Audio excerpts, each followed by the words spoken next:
Hello students, once again your most welcome to your favourite YouTube channel US classes में। आज का और जो हमारा टॉपिक है वो क्लास 12th मैथ्स के स्टूडेंट्स के लिए है, जो कि एनसीईआरटी का चैप्टर नंबर 3 है, मैट्रिसेस। ओके, तो before going to the definition of matrices मैं थोड़ा सा आपसे डिस्कस करना चाहता हूँ कि जब मैं क्लासरूम में ये चैप्टर पढ़ा रहा था एक बार, तो जब ये चैप्टर ख़त्म हो गया तो क्लासरूम में एक बच्चा मेरे पास उठकर आया। उसने बोला कि सर चैप्टर तो पूरा बहुत अच्छे से समझ में आ गया, बट सर प्रॉब्लम एक ये है कि कहीं पर आप सर मैट्रिसेस वर्ड यूज करते हो, कहीं पर मैट्रिक्स वर्ड यूज करते हैं। मैट्रिक्स, ये तो इन दोनों में बेसिकली डिफरेंस क्या है, what is the difference between matrices and matrix. बाकी तो मुझे सारी चीज़ें बहुत अच्छे से समझ में आ गई। बहुत आसान सा चैप्टर है क्लास 12th मैथ्स का, और मुझे लगता है कि सब जितने भी चैप्टर्स है उसमें दिस वन इज ईजियर। ये सबसे आसान चैप्टर है आपका, बड़ी आसानी से बच्चों को समझ में आ जाता है। तो मुझे लगा कि शायद मैंने वहाँ पर उसको डिफरेंस क्लियर किया, और मुझे लगा कि जब भी ये चैप्टर मुझे पढ़ाना है तो इन दोनों में डिफरेंस जरूर बता देना, कि शायद बच्चों में इसमें भी कन्फ्यूजन रहता है। ओके, तो मैट्रिसेस एक्चुअली मैट्रिसेस है जब प्लूरल वर्ड, मैट्रिसेस जो है वो प्लूरल वर्ड है, ठीक है ना। जहाँ पर हम एक से ज़्यादा मैट्रिक्स की बात करते हैं वहाँ पर मैट्रिसेस वर्ड यूज किया जाता है। और अगर matrix is a singular word, matrix singular word है, जहाँ पर अगर हम एक मैट्रिक्स की बात कर रहे होंगे वहाँ पर मैट्रिसेस नहीं लिख सकते, वहाँ पर मैट्रिक्स लिख सकते हैं। बस ये दोनों में जो है वो डिफरेंस है, इसका आप लोगों को ध्यान रखना है। ओके, तो first of all I will define what is the definition of matrix. तो matrix is an ordered rectangular arrangement of numbers or functions. Numbers, इसको मैं नीचे वाली लाइन में लिख दे रहा हूं, यहां पे डेफिनेशन ये कंप्लीट हो गई। नंबर्स और functions are called its elements. और matrix is denoted by capital letters of English alphabet A, B, C and so on. Okay, matrix क्या है? मैट्रिक्स नंबर्स और फंक्शंस का ऑर्डर रेक्टेंगुलर अरेंजमेंट है। इसको आपको जो है वो समझना पड़ेगा। और जो नंबर्स और फंक्शंस जो होते हैं वो क्या होते हैं? इसके एलिमेंट्स होते हैं। और मैट्रिक्स को किससे रिप्रेजेंट किया जाता है? कैपिटल लेटर से रिप्रेजेंट किया जाता है। ABC जो इंग्लिश अल्फाबेट के होते हैं हमारे, उससे रिप्रेजेंट किया जाता है। इसको आपको थोड़ा सा समझना पड़ेगा, ठीक है ना। अभी मैं यहाँ पर एक एग्जांपल लेने वाला हूँ, उस एग्जांपल्स की बेसिस पर इसको बड़ी आसानी से मैं डिफाइन कर सकता हूँ कि जो यहाँ पर वर्ड यूज हुए हैं उसका मतलब क्या है। ओके, तो we have to write a matrix 1 2 3 4 0 -1। यहाँ पर एक हमने मैट्रिक्स लिखा, कुछ नंबर्स लिखे हुए यहाँ पर, और इन नंबर्स को क्या किया हमने, एक मैट्रिक्स में इस तरह से ब्रैकेट में क्लोज कर दिया। ओके, और इसको हमने कैपिटल लेटर ए से यहाँ पर रिप्रेजेंट कर दिया। Now this is called matrix. मैं आपको बता देता हूँ, ये मैट्रिक्स हो गया आपका। इसमें नंबर्स को हम आगे एक्सटेंड भी कर सकते हैं, ठीक है ना। और इधर जो नीचे नंबर्स हैं ये भी एक्सटेंड हो जाएंगे, कोई प्रॉब्लम नहीं है। यहाँ पर मैंने थोड़े से सिलेक्टेड नंबर्स लिखे हुए हैं, एक एग्जाम्पल मैं आपको दे रहा हूँ। अगर आप चाहें तो इसको आगे भी नंबर्स ऐड कर सकते हैं और नीचे भी नंबर्स ऐड कर सकते हैं। बट आपको इतना ध्यान रखना है कि नंबर्स अगर आप यहाँ पर 4 ऐड कर रहे हैं, सपोज दैट आपने यहाँ पर कोई नंबर लिखा 4, तो आपको नीचे भी एक नंबर लिखना पड़ेगा। ऐसा नहीं सिर्फ आप इसको इस तरह से लिख दें, ये मैट्रिक्स नहीं है। यहाँ पर इस प्लेस पर आपको जो है वो करस्पॉन्डिंग में जो नंबर या एलिमेंट होगा आपको जरूर लिखना पड़ेगा, ठीक है ना। अगर वो नहीं लिख रहे हैं फिर आपका मैट्रिक्स नहीं है, इसको भी आपको ध्यान रखना है। तो यहाँ पर मैंने जो है एक मैट्रिक्स लिखा हुआ है या एक एग्जाम्पल लिखा हुआ है आपको डिफाइन करने के लिए। इसमें देखिए सबसे पहली चीज़ अरेंजमेंट, तो आप समझ रहे होंगे कि नंबर्स को अरेंज करने से मतलब है। रेक्टेंगुलर से मतलब क्या है? अगर आप नोटिस करेंगे तो यहाँ पर ये जो नंबर्स जो लिखे हुए हैं ये रेक्टेंगुलर वे में लिखे हुए हैं। आप देखिए जरा, एक रेक्टेंगुलर फॉर्म्ड हो गया हमारा। So that's why this is called the rectangular. Ordered का मतलब यहाँ पर क्या है कि ऑर्डर्ड का मतलब वैसे तो मैं बताऊँ होता है कि सीक्वेंस, क्रम से लिखे होने चाहिए, ऑर्डर में लिखे होने चाहिए आपका, ठीक है ना। ऑर्डर इन द सेंस कि ऐसा नहीं कि आपने एक 1 यहाँ पर लिखा, एक 2 यहाँ लिख दिया, एक 3 यहाँ लिख दिया, ऐसा नहीं होना चाहिए। वो एक, मैं कहूँ आपसे कि एक सीक्वेंस में लिखे होने चाहिए, ऑर्डर में लिखे होने चाहिए, ठीक है ना। ऐसा नहीं होना चाहिए कि आपने यहाँ पर 2 लिखा ही नहीं, 1 3 1 यहाँ पर लिख दिया, फिर 3 लिख दिया, फिर यहाँ पर 4 लिख दिया, 0 लिख दिया, अब आप कहें कि ये मैट्रिक्स हो गया। नहीं, ये ऑर्डर ही नहीं है। ऑर्डर का मतलब होता है किसी पैटर्न को फॉलो करना, सीक्वेंस, ठीक है ना। तो नंबर्स का सीक्वेंस इस तरह से हम बोल सकते हैं। इसका मतलब आपका ऑर्डर का मतलब जो है वो ये होता है, इसको आपको ध्यान रखना है, ठीक है ना। यहाँ पर उसके बाद सेकंड थिंग, इसको मैं यहाँ पर इरेज कर देता हूँ यहाँ पर, ठीक है ना। सेकंड थिंग मैं आपको बताऊं कि इसमें जब आप ऑब्जर्व करेंगे तो यहाँ पर ऑब्जर्व करने के बाद आपको लगेगा कि some of the elements are written in horizontal. कुछ एलिमेंट्स हॉरिजेंटली लिखे हुए हैं। जैसे अगर मैं बात करूं 1 2 3, ये हॉरिजेंटल में लिखे हुए हैं। 4 0 -1, ये भी हॉरिजेंटल में लिखे हुए हैं। लेकिन some of the elements are written in vertical, vertical में लिखे हुए हैं। 1 4 2 0 3 -1, ठीक है ना। यहाँ पर आप ऑब्जर्व कर रहे होंगे। तो मैं आपको बता देता हूँ, यस, ये जो एलिमेंट जो हॉरिजेंटल में लिखे होते हैं that are called elements in rows, और जो वर्टिकल में हमारे एलिमेंट्स लिखे होते हैं that are called elements in column. तो जो रोज की यहाँ पर आपकी जो डेफिनेशन यहाँ पर जनरेट होगी, elements in horizontal line are said to be in rows. ये डेफिनेशन हो गई आपकी, ठीक है ना, लिख सकते हैं। इसी तरह से अगर मैं कॉलम की डेफिनेशन यहां पर जनरेट करता हूं या बनाता हूं, तो elements in vertical line vertical lines are said to be in columns. ये कॉलम्स हो जाएंगे आपके। तो यहां पर आप इजीली ऑब्जर्व कर सकते हैं कि 2 हॉरिजेंटल लाइन जनरेट हो रही, 1 1 2 3 एंड सेकंड 4 0 -1। जो आपकी फर्स्ट हॉरिजेंटल लाइन है इसको हम R1 से रिप्रेजेंट करते हैं, R फॉर रो का जो फर्स्ट लेटर R होता है वो वहां पर वो नोटेशन रहेगा इसका। और फर्स्ट हमारी रो है तो R1, और सेकेंडली आपका क्या हो जाएगा, R2। इसी तरह से कॉलम के लिए C, ये फर्स्ट कॉलम है तो that is C1 C2 and C3, ठीक है ना। ये आपके क्या हो जाते हैं यहाँ पर, रोज एंड कॉलम्स। ये चीज़ आपको ध्यान रखनी है। तीसरा एक वर्ड यूज होता है, हम आपको बता देते हैं, ordered, order of a matrix. ये बड़ा इंपॉर्टेंट टर्म है, आपको बता दें। इंपॉर्टेंट तो सब कुछ है, हम आपको बता दें, जो भी आप पढ़ रहे हैं यहाँ पर सभी कुछ इंपॉर्टेंट है, लेकिन ऑर्डर को जो है वो आपको अच्छे से समझना है कि ऑर्डर क्या होता है यहाँ पर। इसको समझाने के लिए ऊपर वाली डेफिनेशन, इस वीडियो को पॉज करके आप इसको नोट कर सकते हैं। उसके बाद मैं आगे बताता हूं आपको। Order means order of a matrix, यानी मैट्रिक्स का जो है वो ऑर्डर क्या है। तो सबसे पहले आप पता करिए कि उस मैट्रिक्स में, जिस मैट्रिक्स का आपको ऑर्डर बताना है, ठीक है ना, जिस मैट्रिक्स का ऑर्डर आपको डिफाइन करना है, उसमें आपको नंबर ऑफ रोज बताने हैं आपको, कि उस मैट्रिक्स में नंबर ऑफ रोज क्या है। अगर मैं इस मैट्रिक्स की बात करता हूं तो यहां पर ऑब्वियसली कितने रो हैं, 2 रो हैं, ठीक है ना। और सेकेंडली आपको फाइंड आउट करना है कि नंबर ऑफ कॉलम्स कितने हैं। ऑब्वियसली नंबर ऑफ कॉलम्स जो है 1 C1 C2 और C3, 3 कॉलम्स है।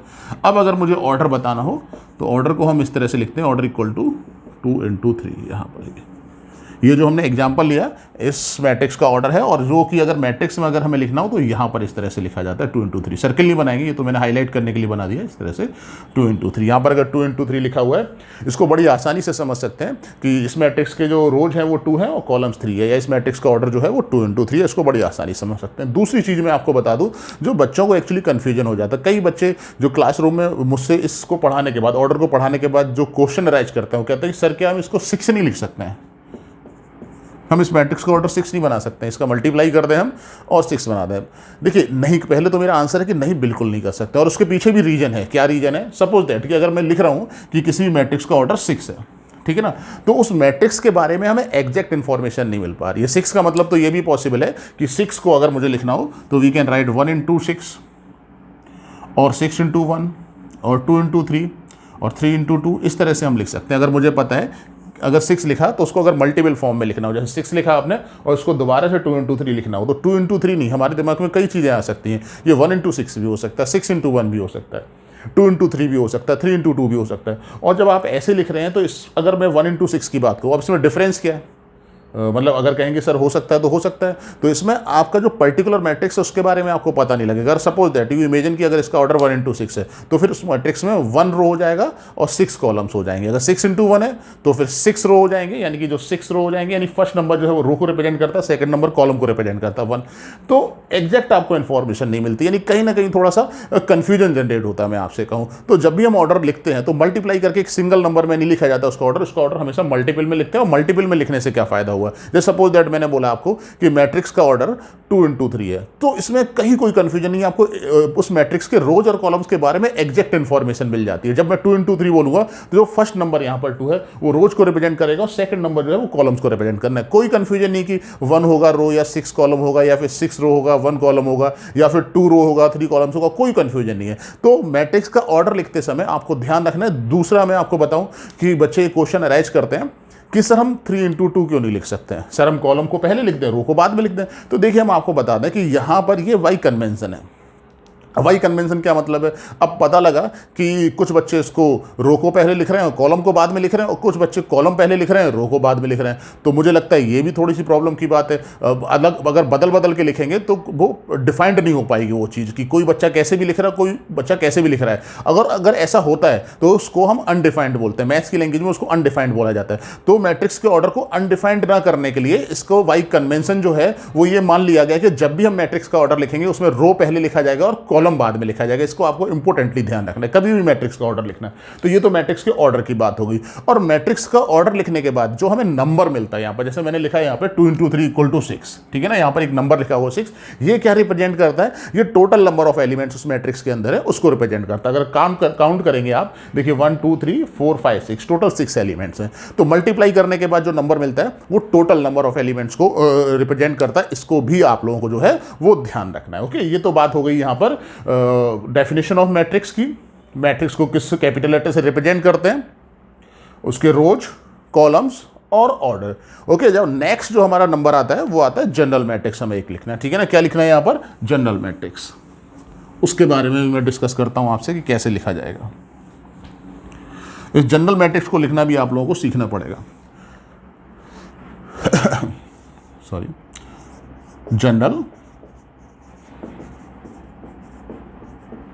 मैट्रिक्स। ओके, जनरल मैट्रिक्स में अब अगर मैट्रिक्स लिख रहे हैं, अगर कोई भी अगर आपको मैट्रिक्स लिखना है तो सबसे पहले आपको नंबर ऑफ रोज और नंबर ऑफ कॉलम्स बताने पड़ेंगे। सामने वाला पर्सन अगर आपसे कहता है कि आप मैट्रिक्स लिखिए तो आप पूछ सकते हैं उससे कि सर मुझे बताइए कि मैट्रिक्स तो मैं लिख दूंगा, मुझे बताइए कि नंबर ऑफ रोज और नंबर ऑफ कॉलम्स कितने जनरेट करने हैं। तो जब भी मैट्रिक्स लिखने की बात आती है तो ऑटोमेटिकली आपके माइंड में आना चाहिए कि how many number of rose and columns, यानी कि रोज और कॉलम्स मुझे कितने बनाने। वो अगर आपको पता होगा then we can easily write the matrix, यानी मैट्रिक्स को बड़ी आसानी से लिख सकते हैं। इसको भी ध्यान रखना। तो जब मुझे जनरल मैट्रिक्स लिखना है तो इस जनरल मैट्रिक्स में मैंने नंबर ऑफ रोज को लिया m और नंबर ऑफ कॉलम्स को लिया यहां पर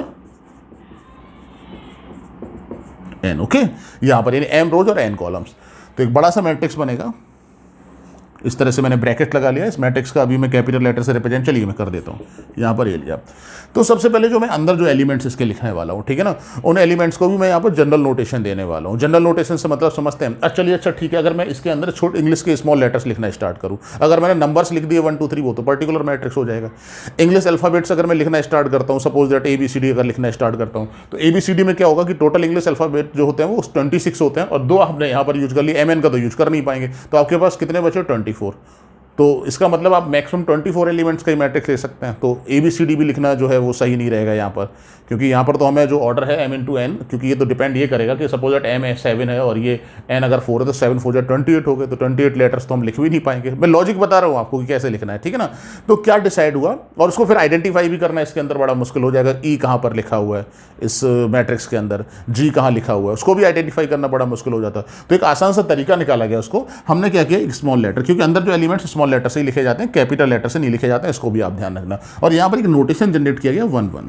इस 1 1 से मैं फायदा बताता हूँ क्या है कि जो ये नीचे 1 1 है ये बड़ा इंपॉर्टेंट रोल प्ले करने वाला है इसमें। 1 1 ये आपको ये बता देता है कि this is the element of, जो फर्स्ट 1 है ये रो को रिप्रेजेंट करता है और सेकंड 1 कॉलम को रिप्रेजेंट करता है। ऑर्डर ऑफ द मैट्रिक्स, जैसे ऑर्डर ऑफ द मैट्रिक्स में फर्स्ट नंबर जो था वो रोज को रिप्रेजेंट करता था और सेकंड नंबर कॉलम को रिप्रेजेंट करता था। मैं कनेक्ट कर रहा हूं आपको वहां से, वहां पर याद रख सकते हैं, तो इसको भी आप याद रख सकते हैं, ठीक है ना। तो यहां पर यानी that means this is an element of first row and first column. ये फर्स्ट रो और फर्स्ट कॉलम का एलिमेंट है। देखिए आप जरा, ये फर्स्ट रो है हमारी और फर्स्ट ही कॉलम है, आसानी से समझ सकते हैं। ठीक है ना। सेकंड एलिमेंट जो है वो आप रो में भी लिख सकते हैं, कॉलम में। यहाँ से आप हॉरिजेंटली भी एलिमेंट्स लिख सकते हैं और वर्टिकल भी लिख सकते हैं। एज और जो आपको चूज करना है वो कर सकते हैं, इसको आपको ध्यान रखना है। इसमें मेरा कोई रेस्ट्रिक्शंस नहीं, बट इन जनरल जो हम लोग हैं ना वो एलिमेंट्स हॉरिजेंटली लिखते हैं पहले। तो जो सेकंड आएगा रो ऑब्वियसली 1 ही रहेगा, क्योंकि पहला नंबर आपको रो को रिप्रेजेंट करता है, तो वो चेंज नहीं होने वाला। यहाँ पर कॉलम्स 2।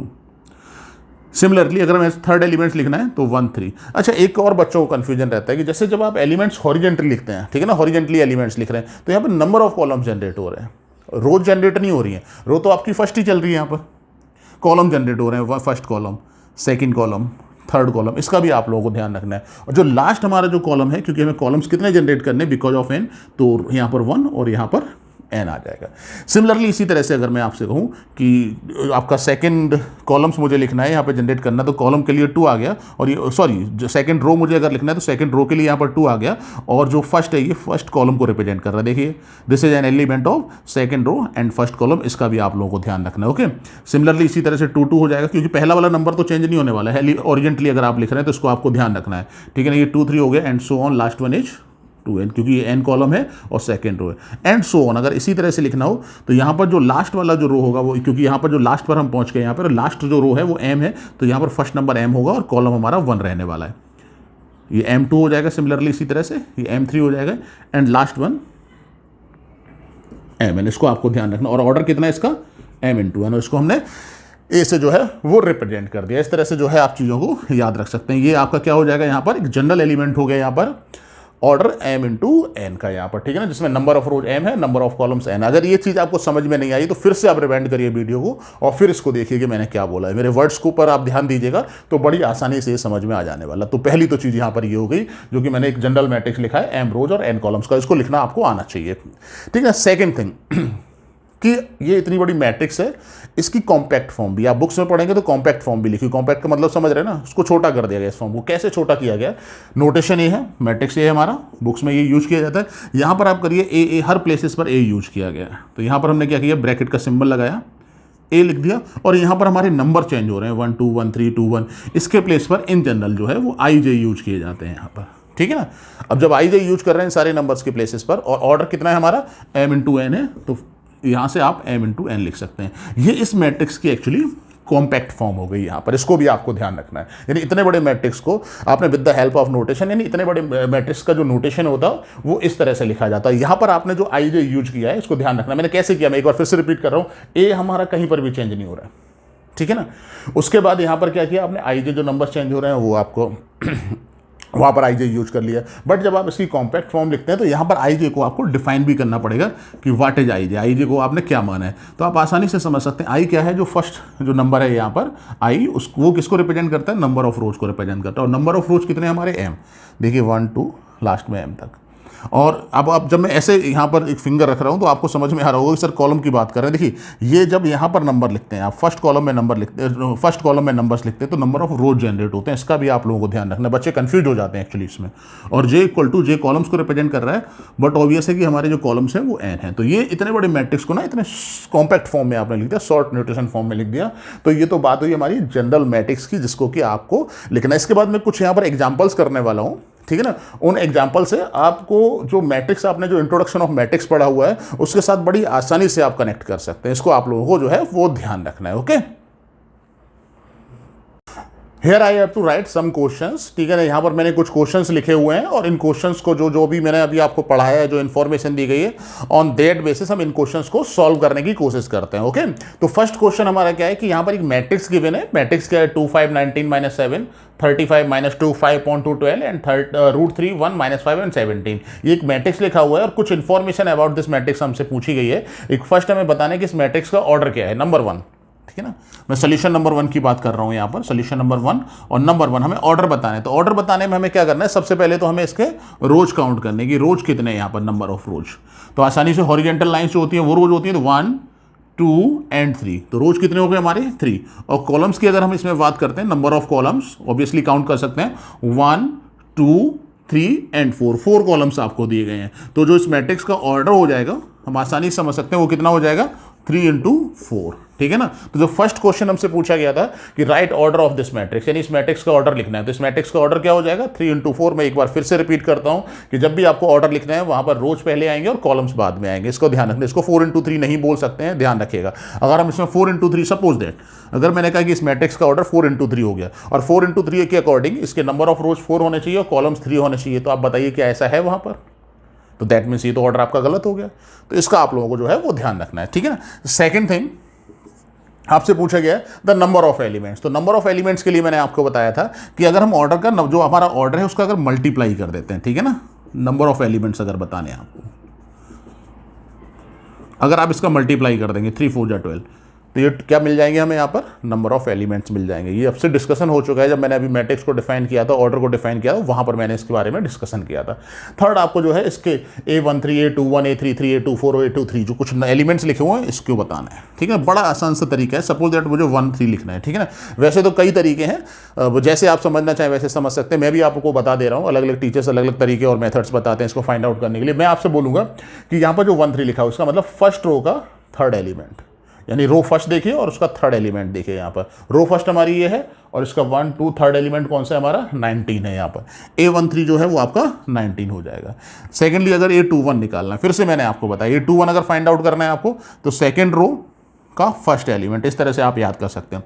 सेकेंड रो हो गया आपका और फर्स्ट एलिमेंट आप यहाँ से देख सकते हैं कितना है 35, तो ये कितना हो जाएगा आपका 35, ठीक है ना। A33 की बात कर रहे हैं, A33 यानी थर्ड रो थर्ड एलिमेंट। तो देखिए यहाँ पर थर्ड रो ये है हमारे पास और थर्ड एलिमेंट कितना है, अब आप 1 2 3 काउंट करेंगे तो यहाँ पर -5 मिल रहा है आपको, ठीक है ना। तो यहाँ पर -5 हो जाता है। उसके बाद A24 की हम बात करते हैं, यहाँ पर A24 मीन्स हो जाएगा सेकेंड रो फोर्थ एलिमेंट। तो सेकेंड रो का सेकेंड रो आपकी ये वाली है, फर्स्ट सेकेंड फोर्थ एलिमेंट 1 2 3 4 आपका कितना हो जाएगा यहाँ पर 12 हो जाएगा। लास्ट 2 3 अगर आपको निकालना है, यानी सेकेंड रो का थर्ड एलिमेंट अगर फाइंड आउट करना है, तो सेकेंड रो ये 1 2 3 एलिमेंट हमारा 5/2 हो जाएगा। ये बड़ी आसानी से फाइंड आउट कर सकते हैं। टीचर्स डिफरेंट टीचर्स इसको डिफरेंट वे में बताते हैं, तो जो भी आपको समझ में आता हो कर सकते हैं, उसमें बहुत बड़ी चीज़ नहीं है, ठीक है ना। अब आते हैं अपने क्वेश्चन नंबर सेकंड की तरफ। सेकंड क्वेश्चन में क्या लिखा हुआ है, if a matrix has 8 elements, अगर किसी मैट्रिक्स में 8 एलिमेंट्स है, what are possible orders, possible orders क्या हो सकते हैं, ठीक है ना। इसको आपको ध्यान रखना है, ओके।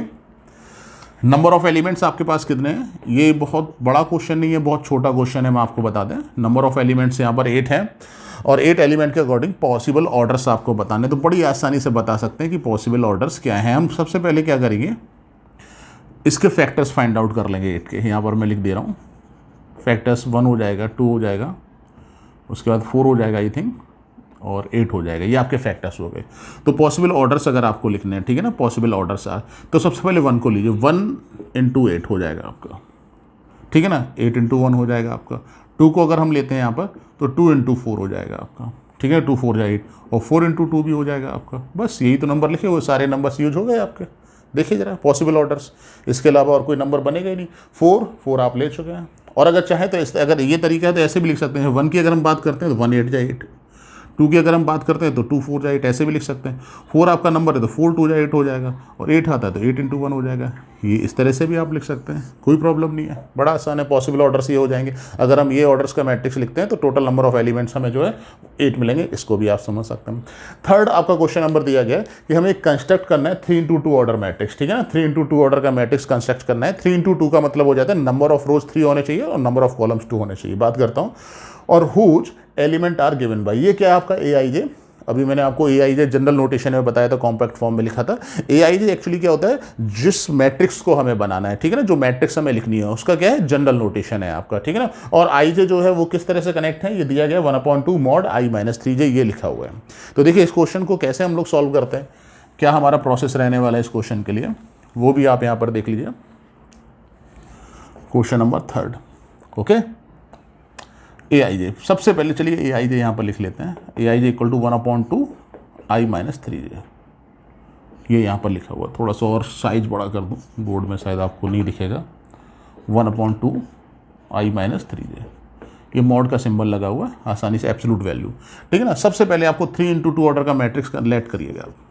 3 into 2 कैसे लेट कर रहे हैं, यानी 3 का मतलब नंबर ऑफ रोज 3 होने चाहिए, कॉलम्स 2 होने चाहिए। तो फर्स्ट एलिमेंट तो आप A11 लिख सकते हैं, ठीक है ना। और फिर हॉरिजेंटली जब आप लिखेंगे तो नंबर ऑफ कॉलम्स हमारे फॉर्म्ड हो जाएंगे यहाँ पर, और नंबर ऑफ कॉलम्स कितने हैं 2।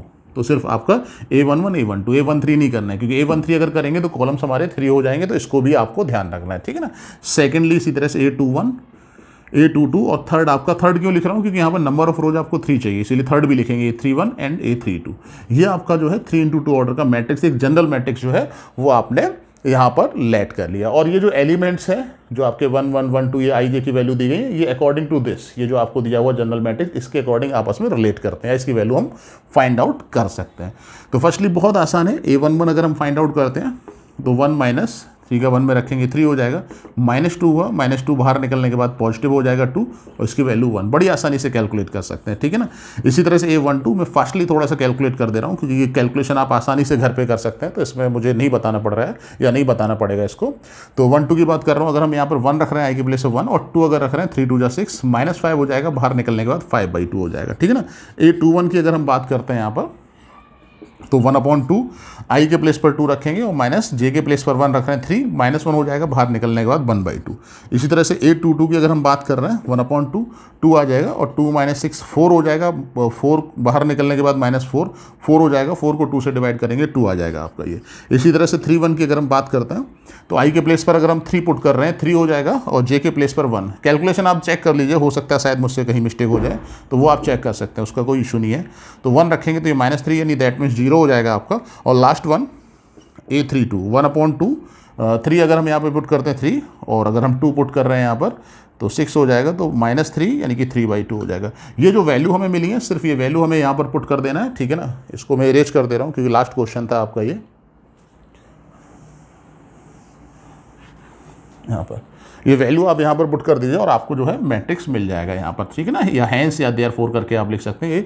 A11 आपके पास कितना है 1 सॉरी A12 आपके पास 5/2, थर्ड आपका A1 1/2 हो जाएगा 121, A22 हमारे पास 2 है यहाँ पर, और A31 जो है वो 0 है यहाँ पर। आप देख सकते हैं, आपने नोट कर लिया होगा इसको, ठीक है। बोर्ड के सामने आ जाता हूँ तो शायद ये चीज़ आपको ना दिख रही हो, ठीक है ना। देख सकते हैं आप ये घर पर A32 ये आपका हो जाएगा 3/2। This is our final matrix, यानी ये मैट्रिक्स आपने यहाँ पर जो है वो फॉर्म्ड कर दिया, ठीक है ना। ये आपको समझ में आ गया। ये आपका जो था, जो फर्स्ट लेक्चर था चैप्टर नंबर 3 यानी मैट्रिसेस का हमारा, और ये इंट्रोडक्शन ऑफ मैट्रिक्स था, ओके, ठीक है ना। जो नेक्स्ट लेक्चर में शूट करने वाला हूँ वो टाइप्स ऑफ मैट्रिसेस के बारे में, उसको भी आप जरूर देखिएगा। और आई होप कि ये लेक्चर आपको समझ में आया होगा, और इसको जो है रिवाइंड करके आप, अगर कोई चीज़ नहीं समझ में आई है, कम समझ में आई, तो रिवाइंड करके आराम से आपके पास ये वीडियो है, रिवाइंड करके आप देख सकते हैं।